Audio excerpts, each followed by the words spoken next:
लोग क्या कर सकते हो, एक प्लेन पेपर लीजिए, ठीक है, और उस प्लेन पेपर पर आप लोग ना सोशल वर्क के संदर्भ में या हिस्ट्री के संदर्भ में आप लोग पहले वर्ष लिखिए, जैसे 1869 यानी 1869 आपने लिखा, और फिर उसके आगे आप COS लिख दीजिए, कम्युनिटी ऑर्गेनाइजेशन सोसाइटी, और फिर उसके आगे आपने UK करके ब्रैकेट में डाल दीजिए।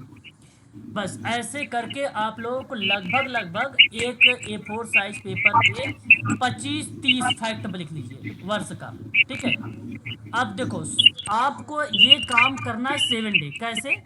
आप अपने दीवार पे चिपका दीजिए इस पेपर को, अपने दीवार पर क्या करिए, चिपका दीजिए, ठीक है। और उसके बाद सुबह शाम प्रतिदिन आप जब भी आपको समय मिले, 10 मिनट का समय मिले या 15 मिनट का समय मिले, आप उस पेज को अवश्य देखें। मैं गारंटी के साथ आपसे कहता हूं कि 7 डेज के अंदर अंदर आपका जो A4 साइज के पेपर पे आपने हिस्ट्री लिखा है ईयर के रूप में, 110% आपको याद हो जाएगा। और 1 महीने में कम से कम आपको इस वर्ष के आधार पर, चाहे वो योजना हो, चाहे वो कोई अधिनियम हो, किसी भी परिप्रेक्ष्य में हो, इसी तरीके से आप नोट करके लिखे, आपको वो चीज़ें आसानी से याद हो जाएगी।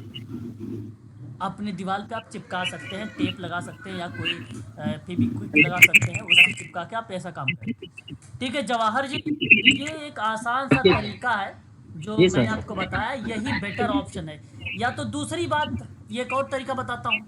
दूसरा तरीका ये है कि या तो जैसे मुझे कैसे याद होता है, मैं क्या करता हूँ कि आप लोगों को पढ़ाता हूँ, फिर UGC को भी पढ़ाता हूँ। अच्छा, UGC वालों को या आपका कोई नया बैच चला नहीं रहा हूँ, मैं इसको कई बार पढ़ चुका हूँ, इसलिए ये मेरे को याद हो चुका है। या तो आप ऐसा कर सकते हो कि डेली या 2 दिन बाद या 3 दिन बाद जितनी भी चीज़ें हो सोशल वर्क के संदर्भ में रिवीजन करते रहिए, प्रतिदिन पढ़ते रहिए, तो वो मस्तिष्क में रहेगा।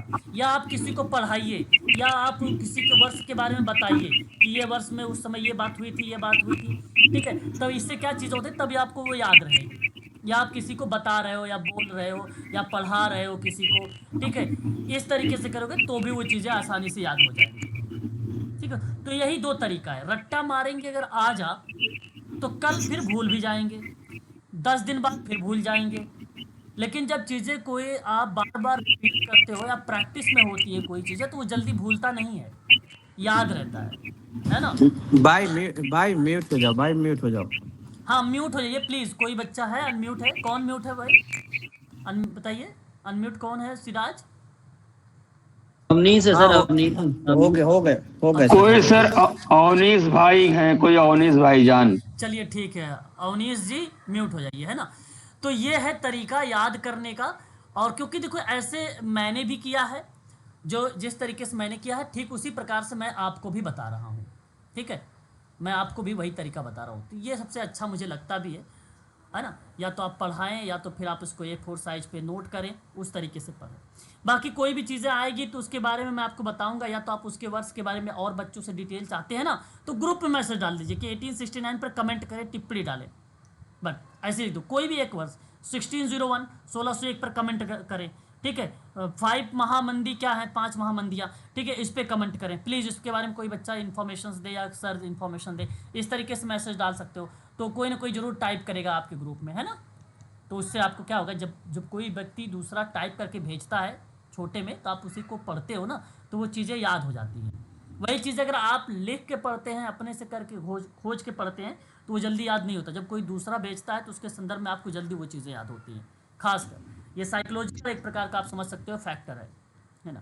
तो ये चीज़ें, चलिए शुरुआत करते हैं। अच्छा, पेपर कहाँ तक हम लोगों ने क्वेश्चन को सॉल्व किया था, एक बार ज़रा बताइएगा, कहाँ तक सॉल्व किया था? याद है किसी को? यही शायद 83 तक ही हम लोगों ने सॉल्व किया था। किसको सॉल्व करना है? इधर ही क्वेश्चन है सर। अच्छा, यहीं से सॉल्व करना है, यहीं से सॉल्व किया जाए। देखिए, जी जी सर।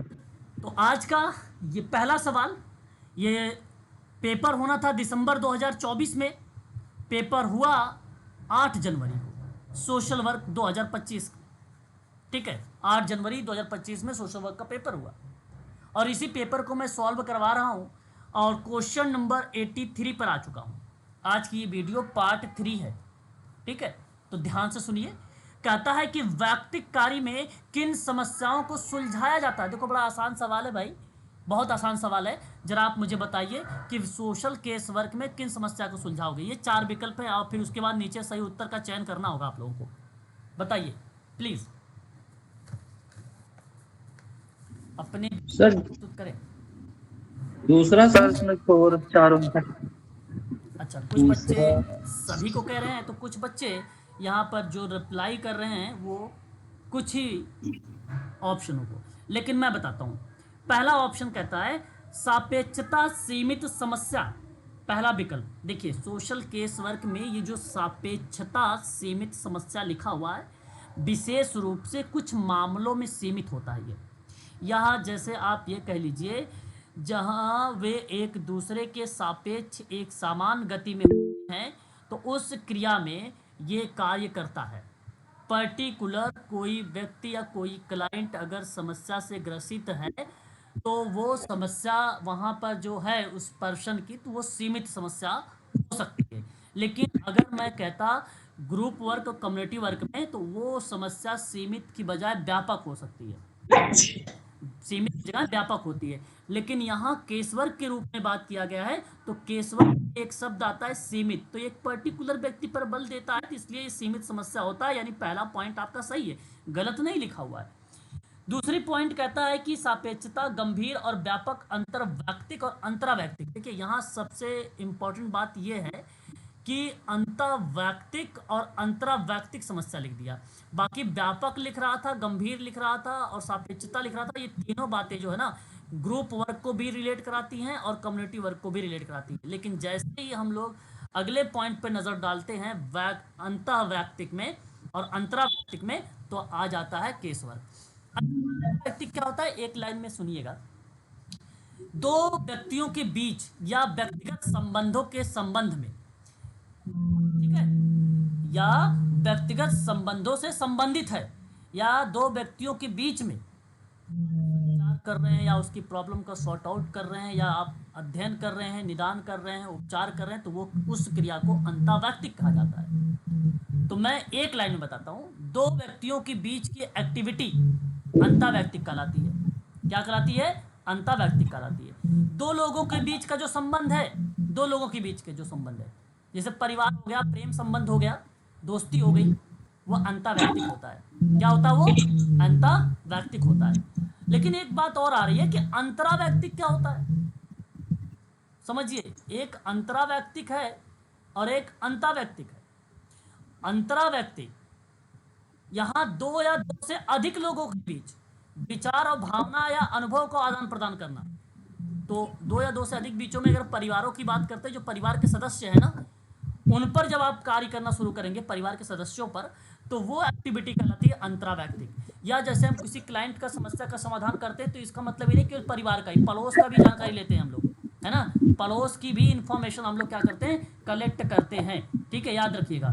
आसमा अंसारी एक बार म्यूट होइए प्लीज, आसमा म्यूट होइए। जी सर, हो रहे हैं। एक आता है आपका कि सापेक्षता दीर्घकालिक समस्या, है ना, सापेक्षता दीर्घकालिक समस्याएं। देखिए ये भी बड़ा आसान सा टॉपिक है, दीर्घकालिक समस्या। दीर्घकालिक समस्या जैसे कोई गंभीर बीमारी है ना, ऐसी कोई समस्या जो लंबे समय तक हो, अक्सर कई महीने या वर्षों तक बनी है, उसको बोला जाता है।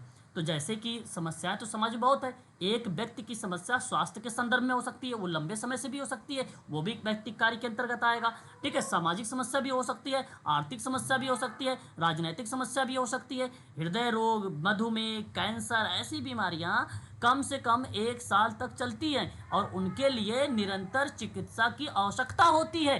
तो वह पार्ट भी व्यक्तिगत कार्य के अंतर्गत आ जाता है, इसलिए दीर्घकालिक समस्या भी है। तो आप कहोगे ये भी केस वर्क का पार्ट है। संकट और सामग्रीगत पर्यावरणीय हानियों के परिणाम स्वरूप उत्पन्न होने वाली समस्या, मतलब सिंपल हो गया कि यहाँ पे जो पर्यावरण के संदर्भ में या पर्यावरण से जो चीज़ें प्रभावित होती है या जो हानि को दर्शाती है, जैसे जलवायु परिवर्तन, जैव विविधता का नुकसान होना, प्रदूषण को दर्शाना, प्राकृतिक संसाधनों का क्षरण होना, ये सभी क्या दर्शाता है? पर्यावरण हानि के संदर्भ में आता है और उससे क्लाइंट हो गया प्रभावित। तो उस दृष्टिकोण में भी आप कह सकते हो कि सोशल केस वर्क की समस्या मानी जाएगी। ठीक है, ये सभी सही विकल्प थे। जिन बच्चों ने ऑप्शन 4 का चुनाव किया है उनका यहाँ पर करेक्ट माना जाएगा, यानी उनको 2 नंबर मिलेंगे। आगे बात करते हैं। क्वेश्चन नंबर नेक्स्ट लेंगे 84 नंबर का सवाल, और सवाल 84 का भी इजी है। देखिए, निम्न में से ग्रामीण समुदाय की कौन सी विशेषता नहीं है? और ग्रामीण समुदाय शहरी समुदाय में पढ़ा चुका हूं, जरा बताइए इस प्रश्न का सही विकल्प क्या होना चाहिए प्लीज। ऊर्जा की गति सर। और सर ओके, ऊर्जा, धर्म की आस्था सर। धर्म में आस्था। अरे सर जी, धर्म में ग्रामीण लोगों के ना बहुत मानते हैं ग्रामीण लोग। और ग्रामीण में तो कूट कूट के सर भरा है, कूट कूट के। हाँ, सही कह रहे हैं आप, सही कह रहे हैं रवि। तो ग्रामीण समुदाय की कुछ खास विशेषता है, मैं आपको बताता हूँ, जैसे कृषि, अर्थव्यवस्था हो गई, ठीक है भाई, ये बात सही है। जैसे कम जनसंख्या घनत्व हो गया, ये भी बात सही है। और सहयोग और आपसी संबंध हो गया, सहयोग, क्या बोलते हैं उसको, सहयोग और आपसी संबंध हो गया, आपसी संबंध हो गया। सांस्कृतिक परंपरा हो गई, सांस्कृतिक परंपरा हो गई, ठीक है।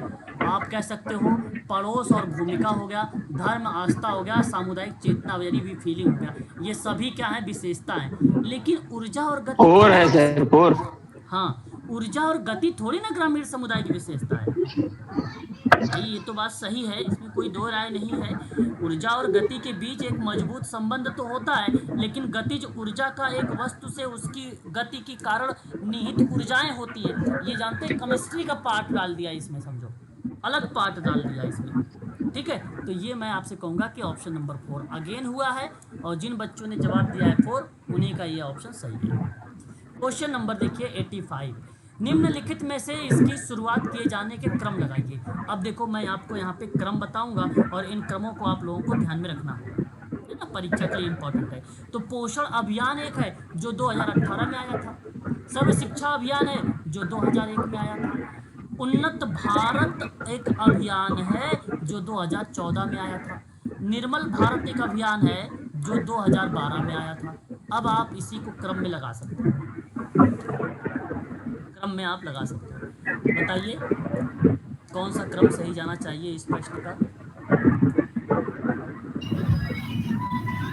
पहला है सर। पहला।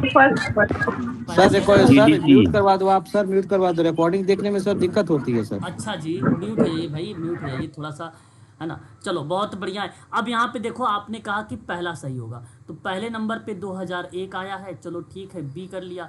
फिर 2001 के बाद 2012 आएगा, यानी डी हो गया, सही हो गया। फिर उसके बाद सी आएगा, 2014 हो गया, यानी ये भी सही हो गया। फिर उसके बाद ए आ जाएगा 2018, यानी उसके बाद ये सही होगा। तो सही तो बोला आपने, ऑप्शन नंबर पहला करेक्ट है, ठीक है। तो ये वर्ष आप याद रखिए, या तो कॉपी पर नोट कर लीजिए, या कहीं इसको नोट करके चिपका दीजिए, या तो आप इसको बार डेली देखते रहिए। तो मेडिकल सोशल वर्क के लिए भी और यूजीसी नेट के बच्चों के लिए भी ये बड़ा इंपॉर्टेंट सवाल है, ठीक है। ये नहीं तो इनमें से कोई ना कोई एक दो तो आ ही जाएगा आपके, ठीक है। एक इनमें से, ये चारों में से, चारों नहीं, कोई एक या दो तो आ ही जाएगा, ये ध्यान रखिएगा, इंपॉर्टेंट क्वेश्चन था ये।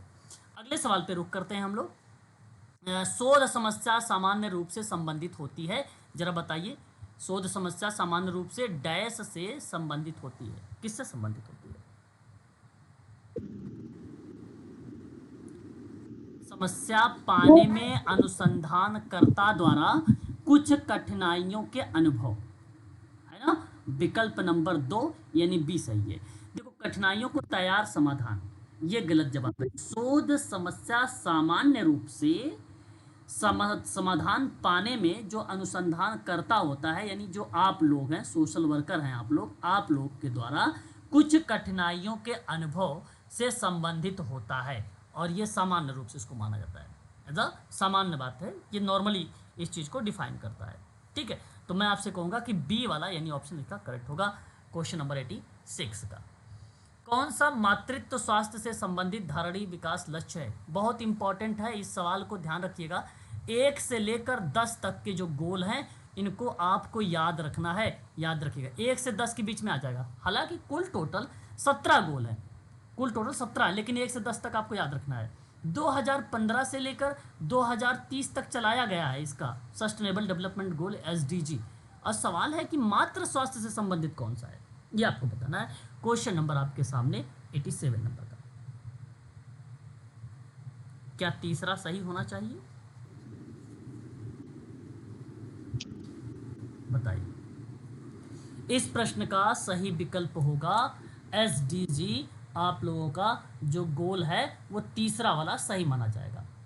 अच्छे स्वास्थ्य और कल्याण के संदर्भ में संयुक्त राष्ट्र द्वारा स्थापित किया गया था 17 गोलों में से एक गोल, गोल नंबर 3। गोल नंबर 3, ठीक है। स्वास्थ्य जीवन सुनिश्चित करना और सभी उम्र के लोगों के लिए कल्याण को बढ़ावा देना, अतः विकल्प नंबर आपका दूसरा सही जाएगा, ठीक है, याद रखिएगा। लेकिन आपके सामने एक और आता है एसडीजी 8। एसडीजी 8 की बात अगर हम लोग करते हैं तो इसमें ना सभ्य कार्य और आर्थिक विकास की बात किया गया है। सभ्य कार्य और आर्थिक विकास की बात कही गई है इस वाले में, 8 वाले में, ठीक है, ये आपको ध्यान रखना है। लेकिन अगर मैं एसडीजी 5 की बात करता हूँ तो एसडीजी 5 में बहुत इम्पॉर्टेंट है, काफ़ी बार परीक्षा में रिपीट हो चुका है, ये नोट कर लीजिएगा इसको। लैंगिक समानता का लक्ष्य, समानता का लक्ष्य, ठीक है। और जब बात आती है एसडीजी 1 का तो ये तो सभी बच्चों को पता है, सब लोग जानते हो, गरीबी का अंत, गरीबी का अंत, नो पॉवर्टी, है ना। बस, तो कुल टोटल होते हैं इसमें 17, आपको याद करने हैं 10। ये बात आप ध्यान रखिएगा, यहाँ पर आईएमपी रूप में इस सवाल को रखिएगा। आगे बढ़ते हैं, क्वेश्चन नंबर नेक्स्ट। अगला सवाल आपके सामने पोस्टकार्ड आ गया भी, ये तो लूथर गुलिक का है। जरा बताइए, समाज कल्याण प्रशासन में पोस्टकार्ड के अंतर्गत कौन से जरूरी तत्व हैं? ओके, आपको पोस्टकार्ड के आधार पर सोच के बताना है। बताइए जरा एक बार, आसान सवाल है।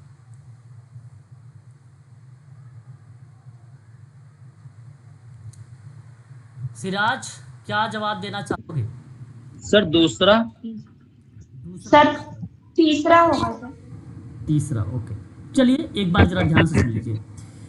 पोस्टकार्ड, पोस्टकार्ड में अगर हम पी की बात करते हैं तो हमारे सामने पी फॉर प्लानिंग मीन्स योजना।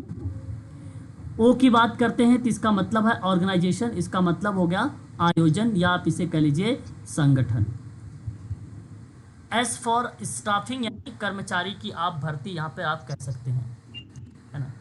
और डी फॉर डायरेक्टिंग यानी निर्देशन आप बोल सकते हैं। सी ओ होता है कोऑर्डिनेशन यानी समन्वय, आप बोल सकते हैं तालमेल भी, ठीक है।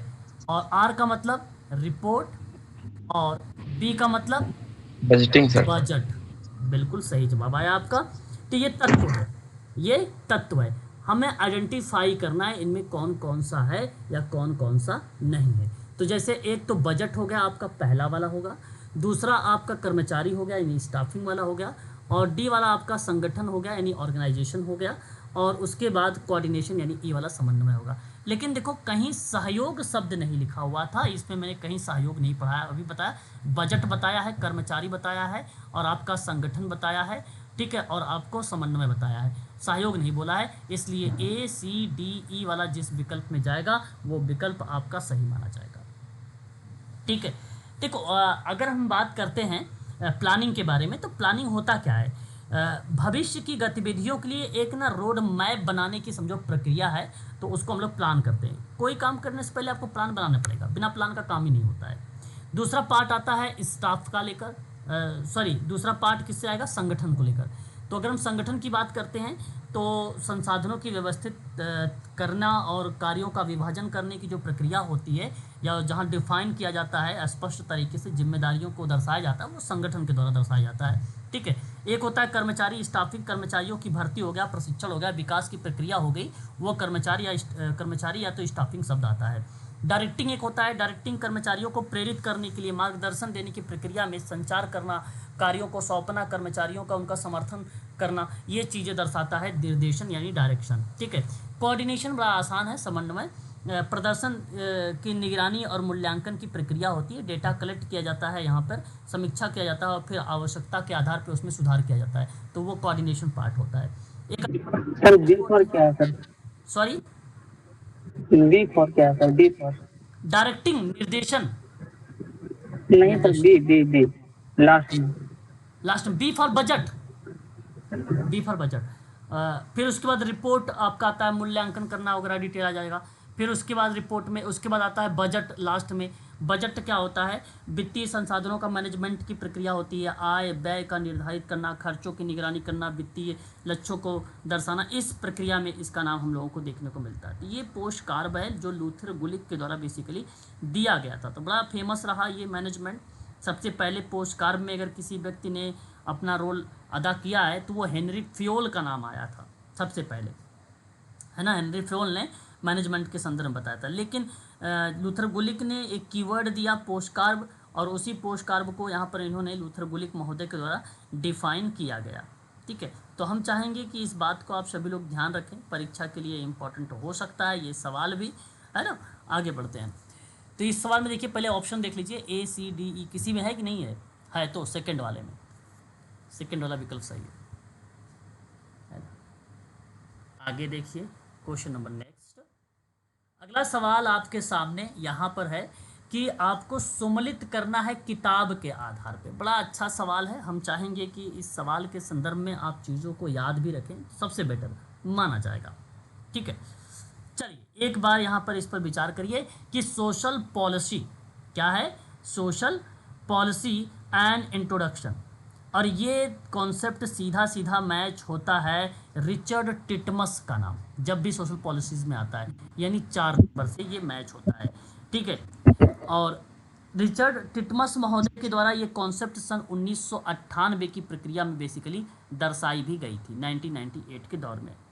फिर एक आता है human rights and social work towards rights based practice आता है, और ये जिम इम्फे का नाम आता है, और जिम इम्फे ने इसे 2001 में लिखा था, जिम इम्फे ने। ठीक है, तो इस बात को भी आप लोगों को ध्यान में रखते चलना है, साथ साथ वर्ष भी। पॉलिटिकल इकोनॉमी ऑफ हंगर एक शब्द आता है, और इस शब्द के बारे में जीन डीजे और अमर्त्य सेन महोदय का नाम आता है। बहुत इंपॉर्टेंट ये रहा है, सन 1995 में, 1995 में एक बार आया, और इसका एक एडिशन बना था 22 अक्टूबर 2014 में, एडिशन 2014 में इसका एक आया था। ठीक है, तो ये मैच होता है जिन ड्रेजे एंड अमर्त्य सेन, यानी सेकंड वाला। बचता है हमारे सामने एक और, एक्सक्लूडिंग द पुअर को लेकर बात करते हैं। ये पुस्तक पीटर गोल्डिंग का नाम आता है, सन 1986 में आता है। ठीक है, 1986 में। तो हम चाहेंगे कि इस बात को आप लोगों को ध्यान में रखना होगा, इसका सही जवाब थर्ड हो जाएगा। तो जिस ऑप्शन में 4, 1, 2, 3, ये तो पहला ही विकल्प जा रहा है ना, ऑप्शन नंबर पहला सही है। ठीक है, ऑप्शन नंबर पहला सही है। अगला सवाल देखिए,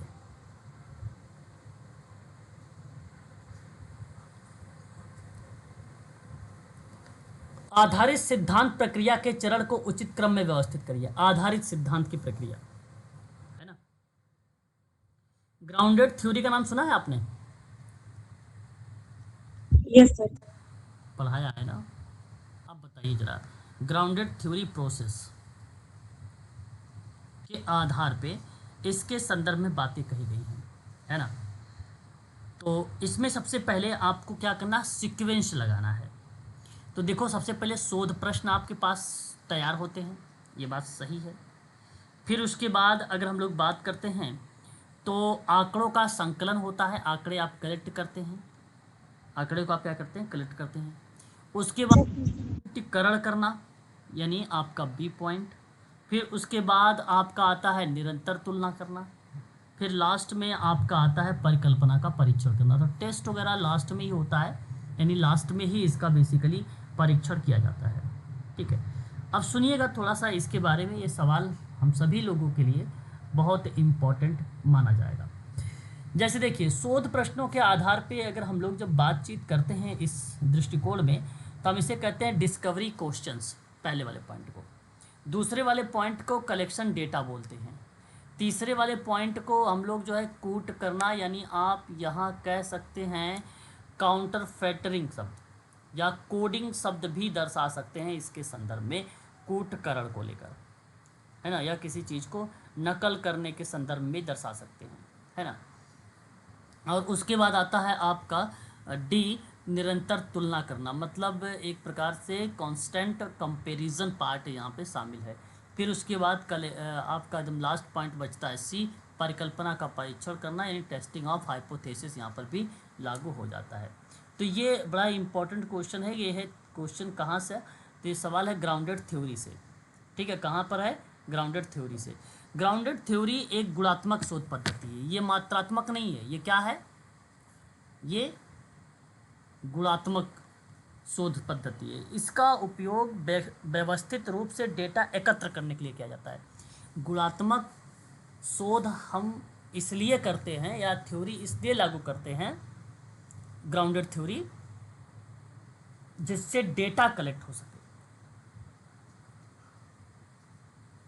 और उसके बाद आप लोग उस चीज़ को क्या कर सकते हैं, विश्लेषण कर सकते हैं। तो मुख्य रूप से इसमें 3 चरण होते हैं। मुख्य रूप से 3 चरण होते हैं। Number 1 open coding, open coding. Number 2 axial coding, axial coding. Number 3 selective coding.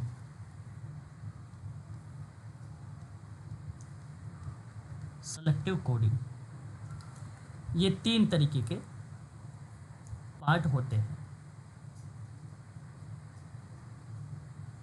ठीक है, सही जवाब क्या जाएगा यहाँ पर, AEBDC, थर्ड, तीसरा वाला ऑप्शन इस प्रश्न का सही है, ग्राउंडेड थ्योरी का। अच्छा, ग्राउंडेड थ्योरी किसके द्वारा दी गई थी, किसी को याद है, बोल सकते हैं अगर याद है तो, वरना मैं आप लोगों को बताऊंगा।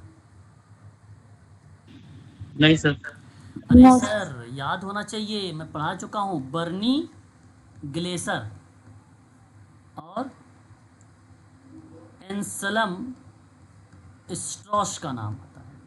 ये मैं पढ़ा चुका हूँ आप लोगों को सन 1960 के दशक में। ठीक है, औपचारिक रूप से ये आया एक पुस्तक के रूप में, एक किताब आई सन 1967 में, और किताब का क्या नाम था, डिस्कवरी ऑफ ग्राउंडेड थ्योरी। और इस किताब को लिखा किसने, ग्लेसर और स्ट्रॉस दोनों ने लिखा है 1967 में। ठीक है, ये आप ध्यान रखिएगा ग्राउंडेड थ्योरी के संदर्भ में बातें। ठीक है, तो ग्राउंडेड थ्योरी 1967 में किताब के रूप में आई। ठीक है, पुस्तक के रूप में आई, और 1960 के दौरान में इस क्रिया को लेकर एक प्रकार से ग्राउंडेड थ्योरी को उत्पत्ति या उसका एक स्थापना करने के रूप में नाम देखने को मिला, विकसित करने के रूप में 1960 में। ठीक है, याद रखिएगा, ये सवाल इंपॉर्टेंट था। क्वेश्चन नंबर 91, समाज कल्याण में डैश पर आधारित नहीं होता है, बताइए। समाज कल्याण में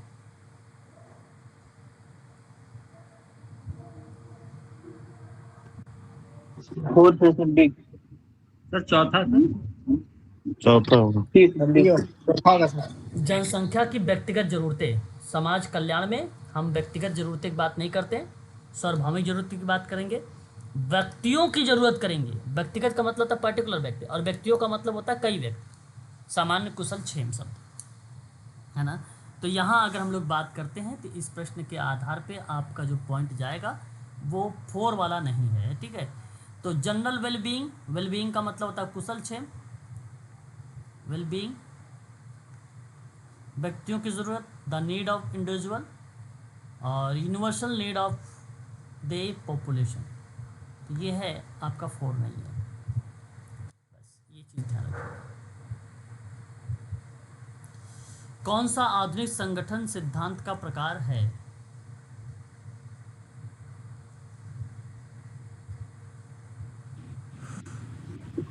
सर व्यवहार वाली सर, सी थर्ड, तीसरा बिहेवियर। ओके, चलिए मैं बताता हूँ, ध्यान से सुनिएगा। क्वेश्चन नंबर 92 में अगर मैं आपसे बात करता हूँ व्यवहार संबंधी सिद्धांत, ये आपका शामिल होता है इस संदर्भ में। कहने का बड़ा ही सिंपल पार्ट है कि which is the type of modern organisation theory. आपको बता दें कि आधुनिक संगठन का सिद्धांत का सिस्टम सिद्धांत, एक प्रकार का ये कैसा सिद्धांत है, सिस्टम सिद्धांत। अब परीक्षा में सिस्टम सिद्धांत नहीं आया हुआ है ना। अब यही सिस्टम सिद्धांत क्या करता है, व्यवहारों का यह स्टडी करता है और व्यवहार को बेस बनाकर कार्य करता है, बिहेवियर को, है ना। तो आप कह सकते हैं कि आधुनिक सिद्धांतों में सिस्टम दृष्टिकोण, सामाजिक तकनीकी दृष्टिकोण और आकस्मिकता या स्थितिजन्य दृष्टिकोण को शामिल भी किया गया है।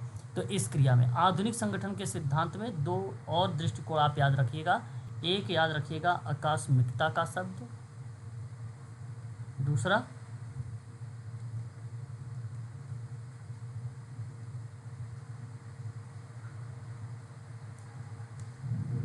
ये दो दृष्टिकोण हैं शामिल किए गए हैं, है ना। दो दृष्टिकोण हैं, इनको बेसिकली शामिल किया गया है, ये बात जरूर ध्यान रखिएगा। ठीक है। आधुनिक संगठन का सिद्धांत एक प्रकार से आकस्मिकता का ही सिद्धांत है, 20वीं सदी में डेवलप हुआ था ये। ठीक है। और क्रियाएं भी मैरी रिचमंड लुंडविन वार्टा लाम्फी का नाम देखने को मिलता है यहाँ पर विद्वान में। अगला सवाल, निम्नलिखित परिकल्पना के परीक्षण के चरण है जो उन्हें उचित क्रम में व्यवस्थित करना है, बताइए कौन सा होना चाहिए, बोलिए।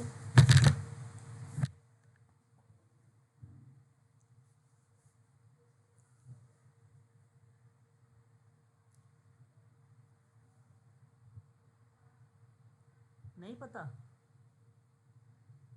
सर सर दूसरा लग रहा है। बी बी सर लग रहा है सर, बी। ओके। दूसरा परिकल्पना का परीक्षण बताना है और उसके चरण, परिकल्पना का परीक्षण बताना है और परीक्षण करने के कुछ स्टेप होते हैं। Option A. ओके, चलिए मैं बताता हूं आप लोगों को। ऑप्शन ए की तरफ आप झुकाव कर रहे हैं।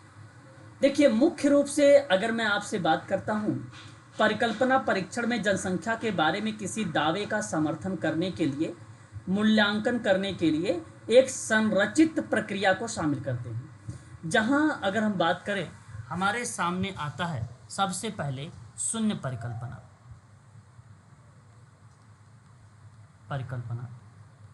उसके बाद आता है शून्य परिकल्पना तैयार करना, उसके बाद आता है वैकल्पिक परिकल्पना, तीसरा आता है डेटा एकत्र करना, चौथा आता है सांख्यिकी परीक्षण करना,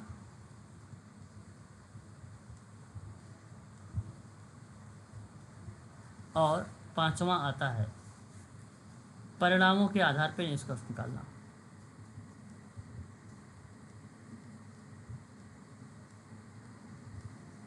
परिणामों के आधार पे निष्कर्ष निकालना, है ना। अब सुनिए, शून्य परिकल्पना क्या है, यानी डी H0। ठीक है। ये वेरिएबल किसी बीच में ना प्रभाव या किसी संबंध के अभाव का कथन है। शून्य परिकल्पना का मतलब है कि संबंध नहीं ठीक बन गए, संबंध या स्टेटमेंट ठीक नहीं थे, इसलिए शून्य परिकल्पना का सबसे पहले निर्माण होता है। अगर बन गया भाई तो फिर तो बात हम आगे लेके चलेंगे। तो हमारा रोल यही होता शुरुआत में कि H0 वेरिएबल के बीच में प्रभाव और संबंधों को डालने की बात। लेकिन अगर अभाव भी आता है तो उस क्रिया को हमें मजबूत करना पड़ता है। तो सबसे पहले H0 का निर्माण होता है कि संबंध है ठीक ठाक कि नहीं है। अगर नहीं है तो फिर तो कोई बात ही नहीं, तब तो फिर हमें काम करना ही पड़ेगा। तो सबसे पहले डी वाला ऑप्शन आएगा। उसके बाद वैकल्पिक परिकल्पना है ना। वैकल्पिक परिकल्पना कहीं पर है, बी। ई में है। अच्छा, यहाँ पे वैकल्पिक परिकल्पना को बेसिकली शामिल नहीं किया गया है ना। तुलना हो जाएगा ऑप्शन बी। एक मिनट सुनिए, पहले एक बात सुन लीजिए मेरी बात, पहले सुन लीजिए। एक होता है, मैंने इसके आधार बता रहा हूँ वैकल्पिक परिकल्पना, तो वो होता है H1। ये ना कथन जिसे आप साबित करने की कोशिश करते हैं या शून्य परिकल्पना का खंडन करता है। जो आपका शून्य परिकल्पना है, जो H0 है, जहाँ पे अभाव है जिन चीज़ों का, ठीक है, उसको ये क्या करता है वैकल्पिक परिकल्पना में, इसका खंडन करता है और सुझाव देता है कि कोई संबंध या प्रभाव है उसके साथ, है ना। अब क्या प्रभाव है, क्या संबंध है, ये हमें रिसर्च में करना पड़ता है। जैसे मैंने कहा कि दूध पर पीने से स्वस्थ, क्या शरीर स्वस्थ होती है दूध पीने से, है ना, शरीर स्वस्थ होती है। अब ये बात कहाँ तक सही है, इस पे आपने रिसर्च किया, है ना, क्या क्या चीज़ें मिलती है, क्या क्या चीज़ें नहीं मिलती है। यहाँ पर आपने उसके संदर्भ में उस खंडन का, उसका सुझाव दिया या उसका खंडन किया, उसके संबंध और उसके प्रभावों को आपने वहाँ पर बताया, तो वो H1 होता है ना। फिर डेटा कलेक्ट करना होता है, डेटा एकत्रित करना, जनसंख्या के सैंपल को प्रासंगिक करते हैं, एकत्रित करते हैं, फिर विश्लेषण करते हैं, डेटा चुनने की सांख्यिकी का हम परीक्षण करते हैं, तो वो डेटा कलेक्ट हो जाता है।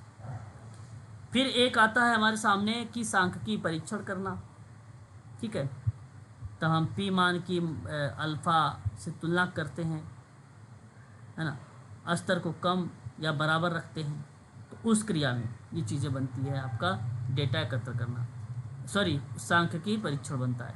और एक होता है परिणामों के आधार पर, यानी परिणामों की व्याख्या या रिपोर्ट करें। शून्य परिकल्पना के बारे में ना आप निर्णय के आधार पर निष्कर्ष स्पष्ट रूप से बताए जाते हैं, ठीक है। तो ये पार्ट इसके संदर्भ में बनता है। फिलहाल अब हम बात करते हैं इसके आधार पे, सवाल के आधार पे। सवाल क्या कहता है, तो ये बड़ा आसान है। पहले नंबर पे आपने कहा कि भाई शून्य परिकल्पना का निर्माण करना, ये तो इजी हो गया आपका डी। फिर उसके बाद अगर हम बात करते हैं तो सांख्यिकी परीक्षण को चुनना। अब आपने जो भी डेटा आपके पास आया उसको आपने चुनाव किया या आपने उसको रख लिया, तो वो बी हो जाता है।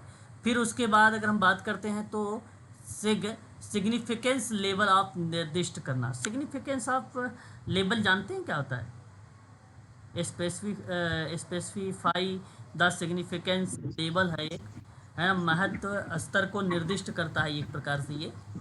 मेरा कहने का मतलब ये है कि यह मान जो होता है जिसमें शोधकर्ता परीक्षण करने से पहले सेट करता है मान को, डेटा को।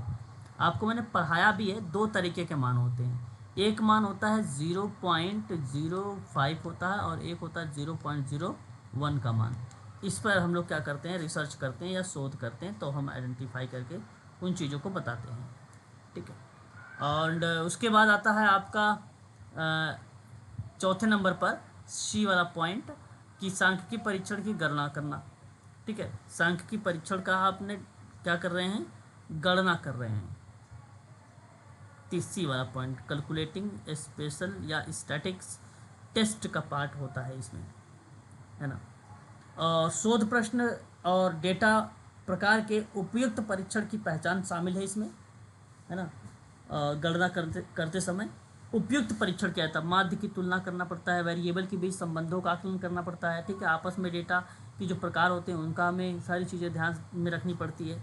टी टेस्ट हो गया, इनेवा का स्क्वायर टेस्ट हो गया, इसमें सहसंबंध परीक्षण होता भी है, ठीक है। सहसंबंध परीक्षण इसमें होता भी है, तो इसलिए यहाँ पर आपका जो है ए, आपका ए के बाद आपका सी वाला जो पॉइंट है ये भी सही रहेगा, ठीक है।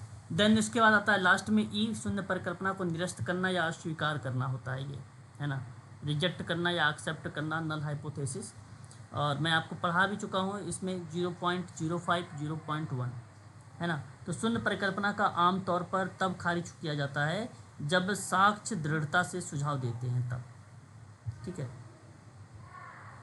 इसे गलत साबित करने के लिए पर्याप्त सबूत है या नहीं सबूत है उसके बारे में, अगर सबूत नहीं है तो फिर उसके बाद आप निरस्त भी कर सकते हैं, स्वीकार के रूप में भी इसको रख सकते हैं। ये लास्ट में आता है स्वीकार और निरस्त करना, ठीक है। तो सही विकल्प होगा यहाँ पर थर्ड वाला ऑप्शन।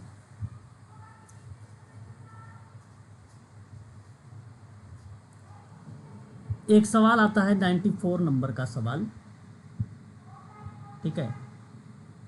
जरा बताइए न्यूमोनिया को सफलतापूर्वक निष्प्रभावी बनाने संबंधी सामाजिक जागरूकता और कार्य किस वर्ष शुरू किया गया था? ये दो 2019 2020। में। 19 हाँ 2019 है, ठीक है। यहाँ अगर हम बात करेंगे तो 2019 के बारे में बात करेंगे, है ना। फेफड़ों में अगर सूजन आ जाए तो हम लोग उसको क्या नाम देते हैं? निमोनिया। हाँ, मेडिकल लाइन का पार्ट है ये, निमोनिया। यही पार्ट इसके संदर्भ में दर्शाया गया है। खांसी, बुखार, है ना, सिर दर्द, थकान जैसे जो बीमारियां हैं, जो सिम्टम्स हैं, ये उन्हीं के लक्षण हैं। ये उन्हीं के क्या हैं? लक्षण हैं। तो ये चीज़ ज़रूर ध्यान में रखिएगा। और निमोनिया एक सफलतापूर्वक निष्प्रभावी बनाने संबंधी सामाजिक जागरूकता का कार्य है, और ये शुरू हुआ था 16 नवंबर 2019 में, है ना, 2019 में। आपने नाम सुना है सांस करके, जी सर, जी SAANS? सर। ये सर सुना है। सुना है ना? मैं आपको बता दूं कि सामाजिक जागरूकता और क्रिया, ये ना एक प्रकार से आप ऐसा कह सकते हैं कि सोशल अवेयरनेस, इसका पूरा नाम है, पेपर में हो सकता है पूछ ले आप लोगों से। सोशल अवेयरनेस एंड एक्शंस, 16 नवंबर 2019, ये पार्ट इसके संदर्भ में आता है। सामाजिक जागरूकता और कार्यवाही, यही क्रिया। इसका उद्देश्य होता है कि बाल निमोनिया के कारण होने वाली जो मौत है उसको कम करना है, ठीक है भाई। भारत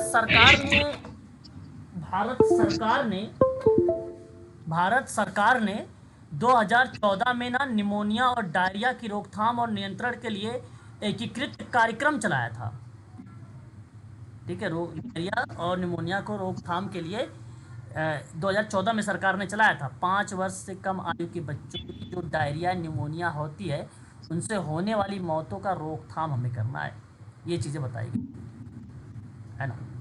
तो प्रत्येक देश में निमोनिया से होने वाली शिशु मृत्यु दर प्रति 1000 जीवित जन्मों में या जन्मों पर 3 से कम दर्शाया गया है ना, 3 से कम दर्शाया गया है। तो ये डेटा के आधार पर मैं आप लोगों से चीज़ें बता सकता हूँ। ये बात आप लोगों को ध्यान में रखना है इसके संदर्भ में। तो सही सर ऑप्शन जी, ये रहेगा सोशल अवेयरनेस एंड एक्शन के आगे सर क्या है? एक्शंस ही है, एक्शंस लिखा है। सोशल अवेयरनेस और ANS का मतलब है एक्शन, ठीक है, एक्शन। Okay sir, okay. ये फुल फॉर्म आपसे पूछा जा सकता है। द फुल फॉर्म देखो, एक पेपर यहाँ में बेसिकली हिंदी में आया था। जिन बच्चे इंग्लिश में जाके कन्वर्ट करेंगे और इंग्लिश में उसका जवाब दे के सेव करके जाते हैं बच्चे, तो पेपर आपके नेट पे या ऑनलाइन पर इंग्लिश में दिखाई देता है। तो ये इंग्लिश में आया हुआ है कि the full form of RTE act 2009 में आया था। इसका पार्ट कौन सा हो सकता है? Question number 95। Sir right to education. Second sir. हाँ, यहाँ आप में से बच्चों ने विकल्प नंबर 2 का चुनाव किया है कि बच्चों को निःशुल्क और अनिवार्य शिक्षा का अधिकार अधिनियम 2009, यानी the right of children to free and compulsory education act, ये विकल्प आपका सही है। भारत में ये अधिनियम 2009 में जब आया तो ये 6 से लेकर 14 वर्ष की आयु के बच्चों के लिए निःशुल्क और अनिवार्य प्राथमिक शिक्षा को अनिवार्य बना दिया। इसे भारतीय संविधान के अनुच्छेद 21 के ए के अंतर्गत इसको रखा गया है ना। तो right to children of free and compulsory education act 2009, ये आपको ध्यान रखना है इसके संदर्भ में, ठीक है। इसका फुल फॉर्म का नाम, सही विकल्प आपका 2 है। Question number next. डैश व्यक्तियों को उन समस्या के बिना अपनी दुनिया की कल्पना करने के लिए प्रोत्साहित करें और जिनका वे वर्तमान में सामना कर रहे हैं, और यह अक्सर समाधान केंद्रित पेशेवर के टूल किट में पाया जाता है। 96। सर स्मार्ट लच।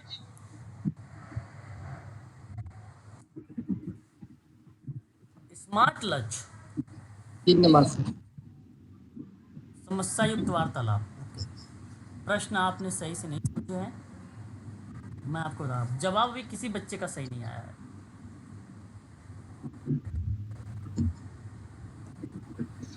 चलिए हम बताते हैं जी। 3 नंबर से।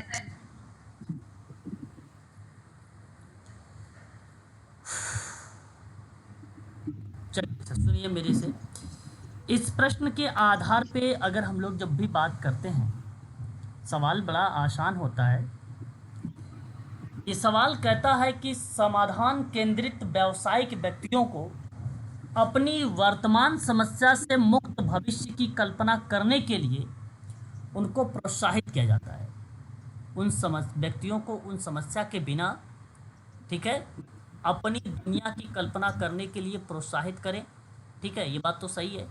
जिनका वे वर्तमान में सामना कर रहे हैं प्रॉब्लम, उनको मोटिवेट करना समस्या से, है ना, डिमोटिवेट ना हो, और उनको समस्या से सामना करना है और उनको समाधान भी करना है, ये बात आती है। ये अक्सर समाधान केंद्रित व्यवसाय के टूल किट में पाया जाता है। तो ये एक होता है चमत्कारी प्रश्न, मिरेकल क्वेश्चन, जो समाधान केंद्रित संक्षिप्त चिकित्सा को दर्शाता है। मैं आपको बता दूं, इसी को एक और नाम से जानते हैं हम लोग, SFBT के नाम से ये आएगा पेपर में, यानी सॉल्यूशन फोकस्ड ब्रीफ थेरेपी।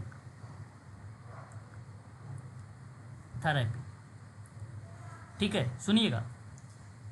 ये समाधान केंद्रित संक्षिप्त चिकित्सा के एक केंद्रीय अवधारणा है। यह चमत्कारी प्रश्न या मिरेकल प्रश्न जैसी तकनीकों के माध्यम से प्राप्त होता है। ये चमत्कारी प्रश्नों जैसी टेक्निक होती है, उसी से प्राप्त होता है। बेसिकली होता क्या है इसमें, क्लाइंट को उसके वांछित, क्लाइंट के उसके सकारात्मक भविष्य, सकारात्मक भविष्य की कल्पना करने में मदद करता है। भविष्य की कल्पना करने में क्या करता है, ये मिरेकल क्वेश्चंस मदद करता है। और समस्याओं पर ध्यान केंद्रित करने के बजाय स्ट्रेंथ और समाधान पर ध्यान केंद्रित करता है, ये है ना। चमत्कारी प्रश्न होता क्या है, ये क्लाइंट की या क्लाइंटों को एक ऐसी दुनिया की कल्पना करने इसको कहता है कि जहां उनकी समस्या गायब हो जाए और उनके लक्ष्य प्राप्त आसानी से हो जाए, और इससे उन्हें अपने इच्छित या सकारात्मक या वांछित भविष्य की कल्पना करने और उस तक पहुंचाने के लिए आवश्यक स्टेप की पहचान करने में मदद करता है ये मिरेकल क्वेश्चन। तो इस प्रश्न में ये सवाल का सही जवाब ऑप्शन नंबर 4 होगा। ऑप्शन नंबर 4 होगा। दूसरा है स्मार्ट गोल। स्मार्ट गोल, स्मार्ट गोल एक ऐसे लक्ष्य निर्धारित करने के लिए ढांचा है जो विशेष मापने योग्य या प्राप्त करने योग्य और प्रासंगिकता और समयबद्धता को दर्शाता है। स्मार्ट लक्ष्य, स्मार्ट का पूरा नाम पता है, फुल फॉर्म स्मार्ट गोल का SMART। पेपर में स्मार्ट का भी नाम आ जाता है। तो S से आपका क्या होगा, S से क्या होगा, स्पेसिफिक, हाँ। और M से क्या होगा, मेजरेबल। मेजरेबल, वेरी गुड भाई, बहुत बढ़िया। और A से अकाउंटेबल सर, नहीं, अचीवमेंट। हाँ। और R से रिलेवेंट। और T से ट्रांसपेरेंट सर, टाइम। ट्रांसपेरेंट नहीं, टाइम बॉन्ड होता है, समय होता है ना सर। तो ये चीज़ें होती है। पेपर में ये भी सवाल आ चुका है स्मार्ट लक्ष्य वाला भी, स्मार्ट लक्ष्य वाला, इसका फुल फॉर्म जरूर याद रखिएगा। कभी कभी स्मार्ट में आर का मतलब पूछ लेता है, यूजीसी में ही पूछा गया है, शायद इसी पेपर में पूछेगा, अभी आपको आगे मिल जाएगा स्मार्ट का में आर का मतलब। ठीक है, ये चीज़ें दर्शाई गई हैं, तो ये चीज़ें जरूर ध्यान में रखिएगा। ठीक है, स्पेसिफिक, मेजरेबल, और उसके बाद आपका अचीवेबल होता है, हाँ अचीवमेंट भी कह सकते हो। ठीक है, एक्शनेबल भी कहा जाता है अचीवमेंट को, मतलब क्रिया होती है। ठीक है, रियलिस्टिक और रिलेवेंट जैसे शब्द को भी दर्शाता है, और टाइम बॉन्ड भी दर्शाता है। ये शब्द आपको ध्यान रखना है इसके संदर्भ में। ठीक है, और ये ना एक विशेष मापने योग्य, प्राप्त करने योग्य, प्रासंगिक और समयबद्धता को दर्शाता है। ठीक है, वही क्रिया एक निश्चित ढांचे को दर्शाया जाता है इसमें, एक निश्चित क्रमबद्धता को दर्शाया जाता है इसमें। ठीक है, एक आता है, अगर हम बात करते हैं तो आता समस्या मुक्त वार्तालाप, है ना। समस्या मुक्त मतलब एक परेशानी मुक्त वार्तालाप कह लीजिए, इसे हैसल फ्री कन्वर्सेशन कहा जाता है।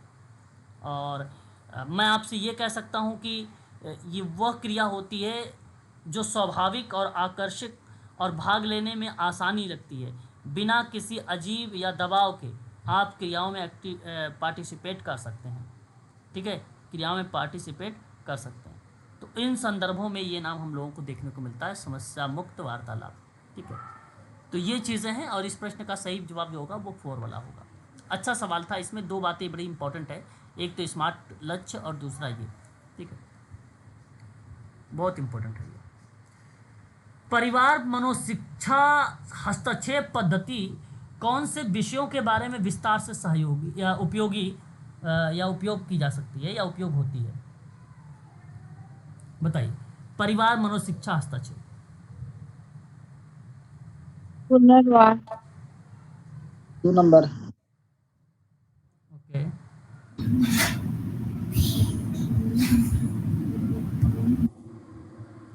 और भी कोई लोग हैं जो इस प्रश्न मनोविकल्प। चलिए देखिए, यहाँ ना सही जवाब होगा क्वेश्चन नंबर 97 का, कि परिवार मनोशिक्षा हस्तक्षेप पद्धति में कौन से विषय के बारे में विस्तार से उपयोग किया गया है। तो वह पार्ट आपके सामने बनेगा मनोविदिलता, मनोविदिलता। अच्छा, ये होता क्या है, जरा एक बार इसको सुन लीजिए। जैसे रिहेबिलिटेशन, पुनर्वास होता है, ये पार्ट नहीं शामिल होगा। एक होता है साइकोसिस करके, और इस साइकोसिस में ये शब्द मनोविदिलता शामिल है। और द्विध्रुवी विकार होता है, जिसको हम लोग बायोपोलर डिसऑर्डर के नाम से जानते भी हैं, बायोपोलर डिसऑर्डर के नाम से। और विविधीकरण, है ना, विविधीकरण, ये जो है डाइवर्सिफिकेशन शब्द से रिलेट होता है ना, डाइवर्सिफिकेशन शब्द को ये दर्शाता है। अब एक क्या है, इनके बारे में हम लोग थोड़ा सा देखते हैं ये। ठीक है, देखो रिहेबिलिटेशन आप सभी लोगों को मालूम है, आप सभी लोग जानते हो इसके बारे में कि पुनर्वास किन शब्दों को दर्शाता है। ये एक ऐसी प्रक्रिया होती है जिसे बीमारी या चोट या विकलांगता के कारण खोई या बिगड़ी हुई जो क्षमता है दोबारा उस कार्य में वापस लाते हैं, तो उसको हम लोग कहते हैं कि भाई हमने ये पुनर्वास कर दिया, रिहेबिलिटेट कर दिया, उस शब्द में नाम लिया जाता है। एक होता है बायोपोलर डिसऑर्डर, इसको द्विध्रुवी कहते हैं, ये एक प्रकार से मैनिक डिप्रेशन होता है, बायोपोलर डिसऑर्डर, है ना, एक मैनिक डिप्रेशन होता है। ये गहरा अवसाद भी आप इसका नाम ले सकते हो। ये ना अगर मैं आपसे कहूँ, इस बीमारी से मरीज को जो दशा होती है वो बदलती रहती है, जिससे ना बहुत ज़्यादा अवसाद से घिर जाता है ना, बहुत ज़्यादा अवसाद से बेसिकली क्या होता है, ये घिर जाता है। मानसिक स्वास्थ्य की स्थिति इसके संदर्भ में आता है। ठीक है, बायोपोलर डिसऑर्डर के अंतर्गत। और वहीं अगर हम लोग बात करते हैं तीसरे और चौथे वाले विकल्प के आधार पे विविधता के बारे में, है ना, तो एक व्यापक संदर्भ है, समग्र जोखिम को कम करता है, ये समग्र जोखिम को कम करता है, समग्र जोखिम को क्या करता है, ये कम करता है। ये बात आप जरूर ध्यान रखेंगे इसके संदर्भ में। लेकिन यहाँ जो साइकोसिस शब्द दिया गया है, ये जो है साइकोटिक एक डिसऑर्डर होता है, मनोविकार या मनोविदिलता, दोनों बात एक ही है ना, जहाँ डिप्रेशंस, दुश्चिंता यानी एंजाइटी, द्विध्रुवी ऐसे बीमारी इसके अंतर्गत आ जाते हैं। और यहाँ बात यही थी कि परिवार मनोशिक्षा अगर हस्तक्षेप की पद्धति परिवार के साथ आपको अगर लगाना है, फैमिली के साथ, तो आपको यही थेरेपी लगानी पड़ेगी। ठीक है, साइकोसिस, या आप इसे मनोविदिलता कह सकते हैं। कहीं कहीं इसको अवसाद का भी नाम दिया जाता है, सिजोफ्रेनिया भी इसको बोल सकते हैं, है ना। अगला सवाल देखिए,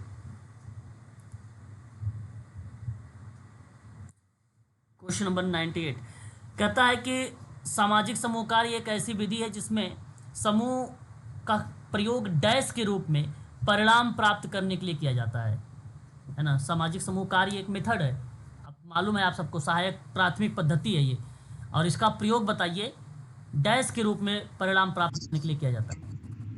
ऑप्शन 4। ऑप्शन 4 बता रहे हैं आप, ओके। और भी टेक्निकल सर दूसरा माध्यम।